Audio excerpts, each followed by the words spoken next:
When you think of legendary Chevy big blocks, what comes to mind? The 409, immortalized by the Beach Boys? The fire-breathing 427? The ubiquitous 454? All of those are correct answers. But there's one engine that came before all of them, an engine that quite literally started the revolution, the Chevy 348. And I'd be willing to bet most people have never even heard of it. This is the forgotten big block, the one that paved the way for everything that came after. And today, we're going to tell its story. Let's set the stage. It's 1955 and Chevrolet has just unleashed the small block V8 to the world. The 265 cubic inch engine, later growing to 283, was revolutionary.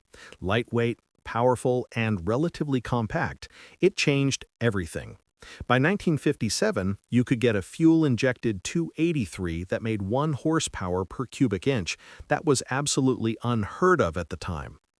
But Chevrolet had a problem. Actually, they had several problems. First, their cars were getting bigger. The 1958 model year brought a complete redesign, and these new Chevys were substantially larger and heavier than the 1957 models. We're talking about cars that were 9 inches longer and several hundred pounds heavier. The small block 283, as good as it was starting to feel a bit overwhelmed when trying to move these land yachts around. Second, Chevrolet needed an engine for their medium-duty trucks. The small block just wasn't cutting it for heavy-duty applications. They needed something with more displacement, more torque, and more grunt. And third, there was the matter of the Automobile Manufacturers Association racing ban of 1957. The AMA had decided that manufacturers should discourage racing and stop advertising performance. Now, we all know how that turned out eventually, but in 1957 and early 1958, Chevrolet had to at least appear to be playing along. So Chevrolet's engineers got to work. They knew they needed something bigger than the small block, but they couldn't just enlarge the existing design too much because it needed to fit in the same engine bays. And here's where it gets interesting. They didn't just bore out the small block and call it a day. Instead, they designed something completely new from the ground up. The result was the W series engine. And you might be wondering, why W? Well, most people think it's because of the distinctive W-shaped scallops on the valve covers. And while those scallops are indeed iconic, that's actually not where the name came from. The designation came from an SAE paper written by Chevrolet engineers John T. Roush, Howard H. Carroll, and Donald H. McPherson. When they were developing this new engine, they were actually working on 3 different configurations simultaneously, labeled W, X, and Y. The X and Y engines were variations based on the small block architecture. The W was the radical new design with a completely different block and heads. When the W design was chosen for production, the letter designation simply stuck. Now let's talk about what made the 348 so unique. The displacement came from a bore of 4.125 inches and a stroke of 3.25 inches. That gave you 348 cubic inches, or 5.7 liters if you prefer metric. But it was the engineering details that made this engine special. First, those valve covers. The scallop design wasn't just for looks. The 348 used offset valves, meaning the intake and exhaust valves weren't positioned in a straight line. This offset design wasn't done for any mechanical advantage. Instead, it was purely to reduce the overall length of the block. Remember, this engine had to fit in the same space as the small block, or at least pretty close to it. The offset valve design allowed them to make the engine more compact. As a bonus, it also made it easier to fit larger valves in the future without major redesigns or machining. Second, the combustion chamber design was revolutionary. Instead of having the combustion chambers machined into the cylinder heads like most engines, the 348 had wedge-shaped combustion chambers in the upper portion of the cylinders themselves. The heads were essentially flat. This was a 16-degree wedge design where the deck of the block was angled at 74 degrees from the crankshaft centerline. Why did they do this? Well, Chevrolet engineers were thinking ahead. They anticipated needing different compression ratios for different applications. With a traditional in-head combustion chamber design, you'd need to retool the entire foundry every time you wanted to change compression. With the combustion in block design, you could simply use different piston designs to vary compression. For trucks, you'd cut a relief into the top of each cylinder wall to lower compression. For high-performance passenger car applications, you'd leave the cylinder walls alone and use various dome configurations on the pistons. Third, the lubrication system was different from the small block. While the small block delivered oil from a gallery down through the cam bearings to the main bearings, the 348 had a low-mounted oil gallery running along the left side of the block that fed oil directly to the main bearings. This side oiling system was more direct and worked well for the heavy-duty applications this engine was designed for. The engine used tubular pushrods and stud-mounted stamped steel rockers, similar to the small block. It had a forged steel crankshaft and cast iron block with 2-bolt main caps. And here's something interesting. Those cylinder walls ended up being almost impervious to pre-ignition and detonation. Because the combustion chambers were in the block and had no casting irregularities or hotspots, the 348 could handle higher compression ratios with regular gas better than many of its contemporaries. When the 348 debuted in October 1957 for the 1958 model year, it came in several flavors. And this is where things get interesting because Chevrolet was trying to walk a fine line between appearing to follow the AMA racing ban while still giving performance enthusiasts something to get excited about. The base engine was called the Turbo Thrust. It had a single Rochester 4GC 4-barrel carburetor that flowed about 450 CFM, a compression ratio of 9.5 to 1, and hydraulic lifters. Output was rated at 250 horsepower at 4,400 RPM and 355 pound-feet of torque at 2,800 RPM. This was a smooth, reliable engine perfect for hauling around those big 1958 Chevys. It cost an extra $59 on the option sheet. Next up was the Super Turbo Thrust, which had the famous tri-power setup, 3 Rochester 2-barrel carburetors. Each carb flowed about 225 CFM. Under normal driving conditions, only the center carburetor was active. But when you opened the throttle about 60 degrees, a vacuum switch would activate the front and rear carburetors. This setup produced 280 horsepower at 4,800 RPM and the same 355 pound-feet of torque, but at a higher 3,200 RPM. The tri-power setup added $70 to the price. But here's where it gets really interesting.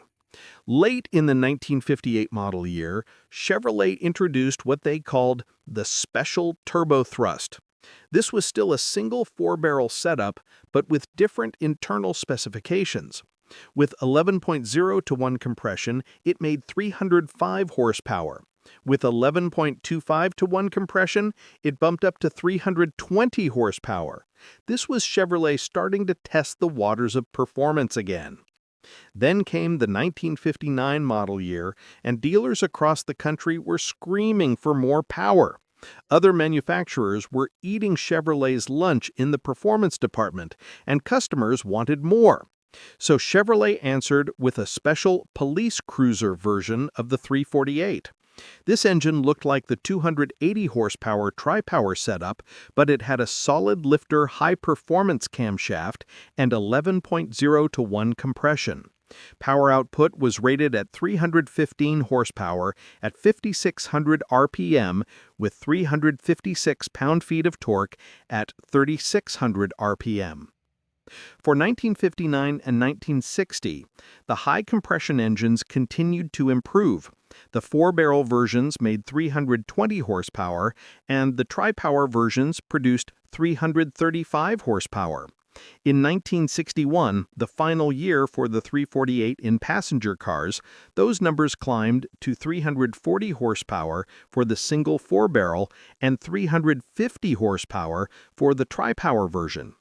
That 350 horsepower rating would be the highest the 348 would ever achieve.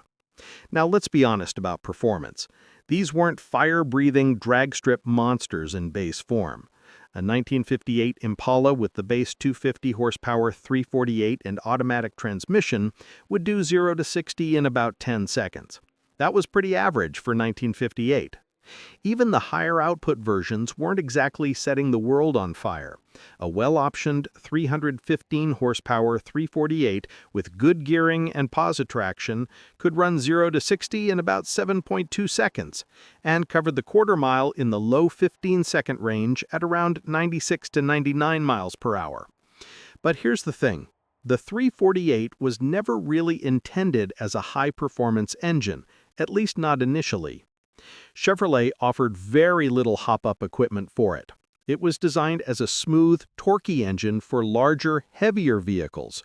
And in that role, it excelled. It had excellent low-end grunt, broad torque characteristics, and was well-suited for propelling both trucks and the heavier passenger cars that were in vogue at the time. Now we need to address the elephant in the room. The 348 earned itself a rather unfortunate nickname in certain circles, the boat anchor. Why?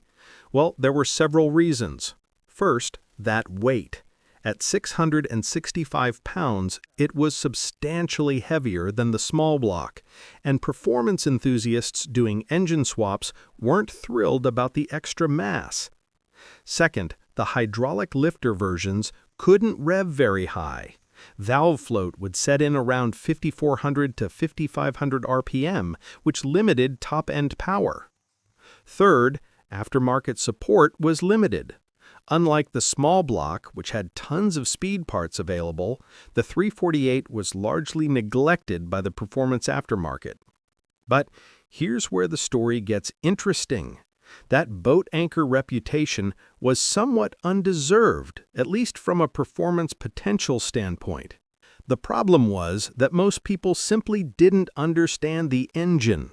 They tried to make it behave like a small block, revving it high and using small block tuning techniques. That didn't work. What the 348 really excelled at was low-end and mid-range torque. With its large displacement, excellent breathing capability thanks to relatively large valves for the era, and those nearly bulletproof cylinder bores, the 348 could be built into a serious street engine if you understood what you were working with. Remember, this engine was built tough. It was designed for trucks, which meant it was engineered for durability and longevity under hard use. The block was extremely well engineered, with no hot spots or weak points. The cylinder bores could handle high compression ratios without detonation issues. And because it had so much displacement, you didn't need to rev it to the moon to make power. Hot rodders eventually figured this out. By the 1960s, and especially into the 1970s and beyond, builders started to appreciate the 348 for what it was. They realized you could stroke it to make even more displacement, bore it out for bigger bores, add better cylinder heads, and create some serious street monsters. So where did you find the 348? Well, as originally intended, it went into trucks. It powered Chevrolet's Task Force trucks starting in 1958 and would continue in truck applications all the way through 1964. But it also went into passenger cars, and that's where it became most famous. The 1958 Impala, which was brand new that year, could be equipped with the 348.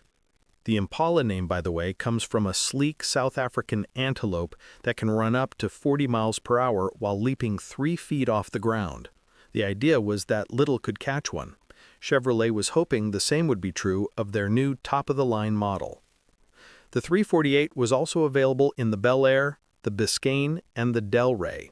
Basically, if you wanted a full-sized 1958 through 1961 Chevrolet with some extra power, the 348 was your engine. It was never offered in the Corvette, though. The Corvette stuck with fuel-injected and carbureted versions of the small block throughout this period. Total production numbers are estimated at around 190,000 348 equipped cars between 1958 and 1961. Of those, approximately 53,000 were solid-lifter performance engines. That's a pretty significant production run, but it pales in comparison to the millions of small blocks produced during the same period. And here's an interesting historical note. The 348 actually won a NASCAR championship. In 1959, the legendary Junior Johnson won the NASCAR title with a 348-powered Chevrolet. Now, his car was reportedly up to 8 miles per hour slower than some of the competition, but Johnson was a master at drafting. He would tuck in behind the faster cars, let them do the hard work, and many of them would break down. Then Johnson would cruise to victory.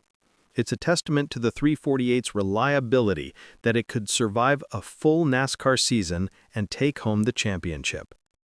By 1961, the 348's days in passenger cars were numbered. Chevrolet had been working on something bigger and better, and in early 1961, they dropped a bombshell, the 409. Now here's the thing. The 409 wasn't really a new engine. It was an evolution of the 348. Chevrolet took the basic W-Series architecture and increased both the bore and stroke. The bore went from 4.125 inches to 4.3125 inches, an increase of about 0.1875 inches. The stroke went from 3.25 inches to 3.50 inches, a gain of a quarter inch. Those changes together added 61 cubic inches, taking the engine from 348 to 409. The 409 launched with the Impala Super Sport package on December 17, 1960. The initial version produced 360 horsepower with a single Carter AFB 4-barrel carburetor, but it was the dual-quad version that became legendary.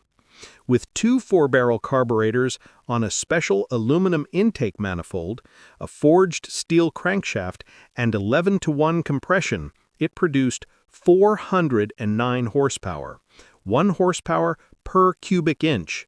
That was the magic number everyone was chasing in those days.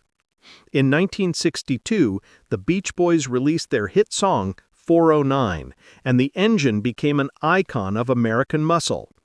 By 1963, output had climbed to 425 horsepower, with solid lifters and an 11-to-1 compression ratio. The 409 would remain in production through mid-1965 when it was replaced by the 396 cubic inch Mark IV big block. But there was one more chapter in the W-Series story. In 1963, Chevrolet created a special drag racing version with regular production option Z11. This was a homologation special, and only 50 were built. The engine was based on the W-Series architecture, but stroked out to 427 cubic inches. It used a longer 3.65-inch stroke, a high-rise two-piece aluminum intake manifold, dual Carter AFB carburetors, and a wild solid-lifter cam. With a 13.5-to-1 compression ratio, it was rated at 430 horsepower, though everyone knew that was a conservative figure. Real output was likely closer to 500 horsepower. These engines were built specifically for drag racing and NASCAR, and they've become some of the most valuable and collectible engines in Chevrolet's history. So where does that leave us with the 348? What's its legacy? Well, for decades it was largely forgotten, overshadowed by the 409 that came after it and the Mark IV big blocks that followed. The 348 became something of a historical footnote. Those boat-anchored jokes didn't help. Many 348s were pulled out and replaced with small blocks or later big blocks. Others were simply scrapped when they wore out. But something interesting has happened in recent years. The 348 has experienced a renaissance. Hot rodders and engine builders have rediscovered this engine, and they've realized that it has tremendous potential when built correctly. Here's what they've figured out. The 348 can be stroked easily. You can drop in a 409 crankshaft and with the proper pistons, create a 380 cubic inch engine. Use a crankshaft from a 396 or 427 Mark IV big block and you can get 408 cubic inches. Go with the 454 big block crank and you're looking at 434 cubic inches.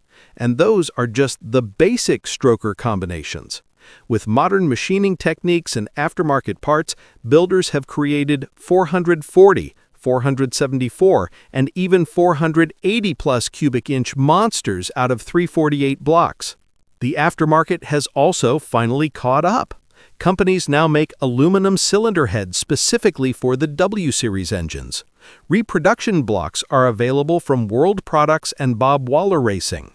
You can get roller camshafts, fuel injection systems, stroker crankshafts, and just about any other part you need. There are even companies specializing exclusively in W-Series engine parts. Modern builds have shown what these engines are truly capable of. With aluminum heads, a stroker crank, a good camshaft, and proper tuning, a 348-based engine can easily produce 450 to 500 horsepower with excellent drivability. That's serious power, and it comes with that distinctive W-Series look that turns heads at every car show. The values have also gone up dramatically. A decent rebuildable 348 block that might have cost a few $100s 20 years ago now goes for $1,500 or more. The 409 blocks are even more expensive, often selling for $5,000. Complete running 348 engines command premium prices, especially if they're numbers matching original units. Let's step back and look at the bigger picture. Why does the 348 matter? Why should we care about this forgotten engine? First, it was genuinely revolutionary from an engineering standpoint. That combustion in-block design was innovative and showed Chevrolet's willingness to think outside the box. The offset valve design was clever packaging. The side oiling system and bulletproof construction showed they were serious about durability. Second, it represents a crucial transition point in American automotive history. The late 1950s were when Detroit was moving from workhorse power to muscle car performance. The 348 was designed primarily as a truck engine and a smooth, reliable power plant for large passenger cars, but it contained the seeds of the performance revolution that was coming. Those 315, 320, 335, and 350 horsepower versions showed that Chevrolet was ready to get back into performance once the AMA racing ban was safely in the rearview mirror. And third, it laid the foundation for everything that came after. The 409 was directly descended from the 348. The lessons learned from the W-Series engines informed the development of the Mark IV big blocks. You can draw a direct line from the 348 all the way to the 427, the 454, and beyond. Without the 348, Chevrolet's big block history would have been very different. And fourth, it's just a cool engine with a great story. How many people know about the 348? Not many. How many people have actually seen one, let alone driven a car powered by one? Even fewer. It's a piece of automotive history that deserves to be remembered and celebrated. At the end of the day, the Chevy 348 is the forgotten big block that started a revolution. It came before the famous 409. It came before the legendary 427 and 454. It was the first, the original, the one that proved Chevrolet could build a big displacement V8 engine that was powerful, reliable, and sophisticated. Was it perfect? No. It was heavy. The hydraulic lifter versions didn't rev high. Aftermarket support was limited for decades. But it did exactly what it was designed to do. It powered Chevrolet's trucks and large passenger cars with smooth, reliable, torquey power. It won a NASCAR championship, and it paved the way for the muscle car era that was about to explode. Today, the 348 is finally getting its due. Builders are creating incredible engines based on this architecture.